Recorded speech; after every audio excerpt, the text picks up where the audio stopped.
Pemirsa, ribuan pengemudi ojek online dari berbagai daerah akan menggelar aksi demonstrasi di Jakarta. Pengemudi ojek online menggelar aksi unjuk rasa di Jakarta pada hari ini, menuntut keadilan tarif dari aplikator penyedia layanan transportasi daring. Ya pemirsa, pemerintah akhirnya buka suara terkait rencana aksi demo besar-besaran yang akan dilakukan para pengemudi ojek online pada Selasa 20 Mei 2025. Halo semua, kembali lagi ke channel YouTube gua.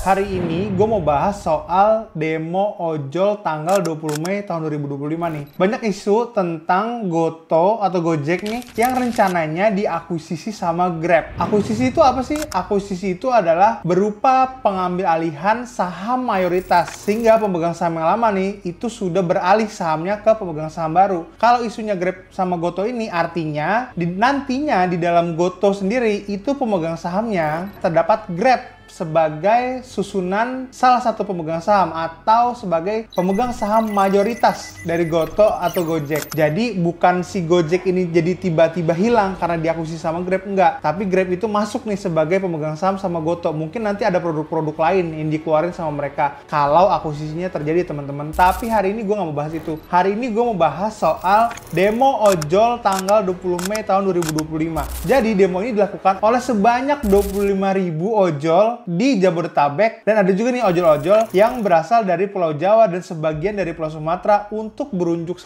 hari Selasa tanggal 20 Mei tahun 2025. Nah, titik demonya tersendiri itu dipecah ke beberapa titik, yaitu ada di Kementerian Perhubungan, ada di Istana Merdeka, ada di DPR RI, dan juga ada di kantor aplikator. Nah, selain mereka berunjuk rasa atau melakukan demonstrasi, mereka juga melakukan offbeat nih, di mana offbeat tersebut akan mempengaruhi atau gangguan layanan yang diterima oleh para aplikator dan pengguna aplikasi dari ojek online. Nah, demonstrasi tersebut ada 5 hal yang diminta nih oleh para driver ojol. Gue sebutin satu-satu ya. Yang pertama adalah pemberian sanksi tegas kepada perusahaan aplikator yang melanggar Peraturan Menteri Perhubungan Nomor 12 Tahun 2019 dan Keputusan Menteri Perhubungan KP Nomor 1001 Tahun 2022. Itu yang pertama. Yang kedua, para ojol ini meminta pelaksanaan rapat dengar suara atau dengar pendapat RDP gabungan antara Komisi 5 DPR RI, Kementerian Perhubungan, adanya Asosiasi Pengemudi dan aplikator untuk membahas soal sistem dan regulasi transportasi online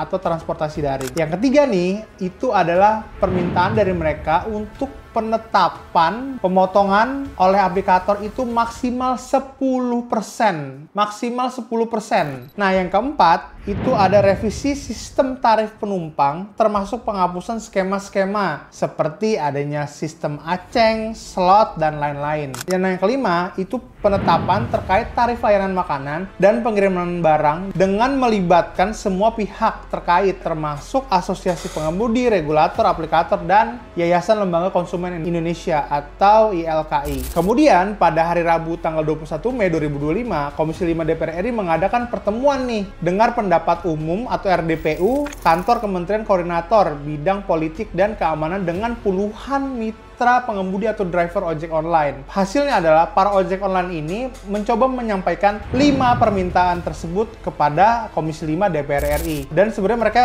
diskusi ya pro kontra antara ada sebenarnya layanan yang menurut Bapak Aden Napitupulu itu tidak ada dasar hukum untuk mengungut. Contohnya apa? Contohnya itu biaya jasa aplikasi. Menurut Bapak Aden sendiri dia tidak setuju biaya layanan aplikasi dimintakan kepada customer karena biaya ini tidak ada dasar hukumnya. Dan menurut dia, kenapa negara mendiamkan hal ini terjadi selama bertahun-tahun? Kalau menurut Chief of Public Affairs Grab Indonesia, yaitu Tirza R. Munusami, dia itu menyatakan bahwa potongan tarif kepada mitra sebesar 20% itu dianalogikan seperti atau dicontohkan, disederhanakan seperti ini ada biaya jasa perjalanan sebesar 10.000. Potongan 20%-nya itu adalah 2.000. 2.000 itu adalah untuk aplikator dan untuk mitra itu 8.000. Kalau mengacunya ke situ, potongannya adalah 20% dan 80% untuk mitra. Tapi yang sering jadi masalah menurut Chief of Public Affairs of Grab Indonesia ini adalah biayanya 10.000 dan untuk aplikator itu 2.000, mitra ini 8.000. Itu harus dikesampingkan dulu karena ada biaya jasa aplikator yang dikenakan kepada pengguna yaitu 2.000. Jadi total biaya perjalanan adalah 12.000 bukan 10.000. Ketika 12.000 ini ditarik 20% atau 8 ditarik 20%, hasilnya itu tidak akan 2.000 potongannya. Inilah yang menjadi masalah ketika potongan tarif itu tidak sesuai nilainya 20%. 20% ini menjadi pertanyaan, sebenarnya 20% itu diambil dari mana sih? Diambil dari biaya perjalanannya atau diambil dari seluruh biaya dalam satu transaksi perjalanan. Misalnya kalau dari biaya dalam satu transaksi perjalanan, artinya itu kan ada 12.000, ada 12.000 rupiah, di mana 2.000 dibebankan sama pengguna, dan untuk biaya perjalanan sendiri jadinya ada 10.000, dan mitra ini hanya mengambil 20% dari 10.000. Gue jadi agak aneh. Kenapa anehnya? Kenapa nggak 12.000 bulat nih, terus ya udah dibagi aja 20%. Jadi 20% itu si mitra dapatnya, coba kita hitung ya. Kalau 12.000 dikali 80%, mitra dapetnya 9.600, bukan 8.000. Tapi kalau kita ngacunya ke 10.000, ya mitra dapetnya cuma 8.000. Nah, di sini yang dikuntungin siapa sebenarnya? Mungkin tuh si aplikator. Karena kenapa? Kalau ditariknya dari biaya 12.000, bukan 10.000 nih. Kalau dari 12.000 dan pembagiannya 20% dan 80%, gua hitung ya. 12.000, dia dapat 20%-nya adalah 2.400. Sedangkan yang terjadi adalah 20% itu dipotong dari 10.000, bukan dari 12.000. Sehingga yang didapatkan sama aplikator adalah 2.000 dari mitra dan 2.000 dari pengguna. Dengan demikian, aplikator tuh dapat 4.000 dibanding kalau dia potong 20% dari seluruh biaya transaksi satu perjalanan, dia cuma dapat 2.400. Kan timbang nih ya, 4.000 sama 2.400. Total biaya jasa per seluruh satu transaksi aja 12.000. Artinya, kalau kita pecah nih ya, si aplikator itu dapat 4.000, si mitra itu dapat 8.000. Ya, mitra yang kerja, yang nyetir, menyelesaikan pekerjaannya dengan mengantar si pengguna selamat sampai tujuannya dengan resiko-resiko yang mungkin tinggi di jalanan, dia dapat 8.000 dan aplikatornya dapat 4.000. Menurut gua angkanya cukup luar biasa. Gua analogikan aja nih gini. Misalnya gua analogikan ke dunia lawyer. Misalnya kita ngomongin lawyer fee. Nah, biasanya nih, lawyer ini punya namanya marketing fee, yang artinya adalah kita kerjasama nih, ada orang yang nyariin kita klien, dan ketika kita dapat klien dan engage sama klien tersebut, kita akan kasih nih marketing fee ke orang yang nyariin kita klien. Contohnya adalah, misalnya ada orang yang nyariin kantor hukum gue klien, dan fee untuk pembayaran kantor hukum gue misalnya adalah 100 juta rupiah. Nah, biasanya gue kasih nih marketing fee untuk partner atau orang yang nyariin gue klien. Itu misalnya sebesar gue kasih marketing fee 20% ya. Jadi, gue dapat 80 juta, marketing orang yang jualin jasa gue itu dapat 20% atau 20 juta. Artinya gue dapat 80, si orang ini dapat 20 juta nih. Dan itu ada perjanjian maupun gue sama marketing ataupun adanya penawaran jasa hukum kepada dari kantor hukum gua kepada klien. Nah, kalau kita terapin kondisinya dengan aplikator dan ojek adalah ketika nih marketing gua udah dapat 20 juta dari gua, dia itu ngecas lagi ke customer 20 juta. Artinya lawyer fee yang harusnya dibayarkan ke kantor hukum gua itu harusnya 120 juta, bukan 100 juta. Nah, harusnya hitungannya adalah persentase dari seluruh lawyer fee yang gua dapat. Misalnya mau 20% ya, 20% harus dari 120 juta, bukan dari 100 juta. Jadi dia nggak minta lagi nih. Kalau dia minta lagi, artinya si marketing ini dapat 40 juta, sedangkan gue yang kerja itu dapat 80 juta. Gue yang kerja untuk, misalnya gue punya kasus litigasi di pidana. Gue yang harus ke Polda, gue yang harus ke Polres, gue yang harus ke Barreskrim Polri, gue yang harus ngomong sama penyidik dan segala macem. Gue yang harus bikin surat, gue yang harus kerja setiap hari, dan si orang ini makan 40 juta dan gue 80 juta. Menurut gue sih secara bisnis boleh-boleh aja ya, secara bisnis nih ya. Secara bisnisnya menurut gue juga si aplikator dengan mitra, menurut gue bisnisnya bagus. Tapi yang lupa adalah etik bisnis yang tidak bagus mengenai hal ini. Sama kayak tadi, kalau ada marketing yang tiba-tiba ngambil 40 juta dari gua, boleh nggak? Selama klien gue setuju-setuju aja, ya boleh-boleh aja. Tapi apakah gua mau kerja sama lagi sama dia?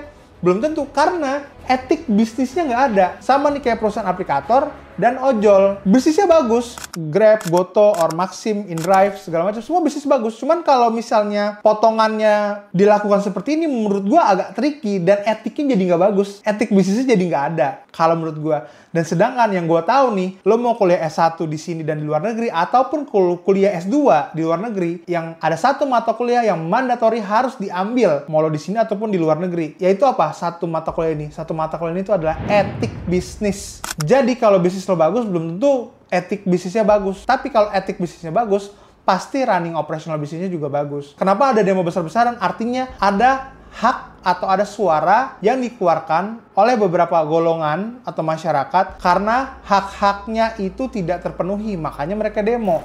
Di sisi lain gue juga nggak sepakat kalau misalnya mitra-mitra pengemudi ojol ini dikategorikan sepekerja. Gue nggak sepakat karena undang-undangnya nggak bisa menetapkan peraturan terkait itu gitu. Tapi di sisi lain untuk potongan kepada mitra, gue juga nggak sepakat kalau potongannya diambil hanya biaya jasa perjalanan 10.000 nih. Oh tapi gue ngecas lagi nih 2.000 ke pengguna. Itu kenapa nggak semua gelondongan itu satu kali transaksi untuk satu perjalanan, toh juga yang bayar juga si pengguna kan. Dan yang menjalankan pekerjaannya si mitra, yang motornya juga motornya si mitra kan. Mereka yang mengemudi, mereka yang kerja, mereka yang panas-panasan gitu. Kenapa nggak ya 20% dari seluruh biaya, total biaya pengguna, 20% satu kali transaksi perjalanan seluruhnya nih 20%, ya udah aplikatornya dapat 20%, si mitranya dapat 80% gitu. Nah, untuk penetapan dari mitra sendiri yang meminta penurunan tarif hingga 10%, gua rasa sih sebenarnya ini dulu jalan yang 20% dulu nih harus jalan dengan berkesesuaian sama hukum atau berkesesuaian sama si peraturan Menteri Perhubungan dulu. Baru kalau sudah jalan dan potongannya juga jelas. Ini nih yang paling penting, transparan. Artinya kan sebenarnya gini, jadinya ketika si aplikator meminta lagi 2.000 ke pengguna, itu artinya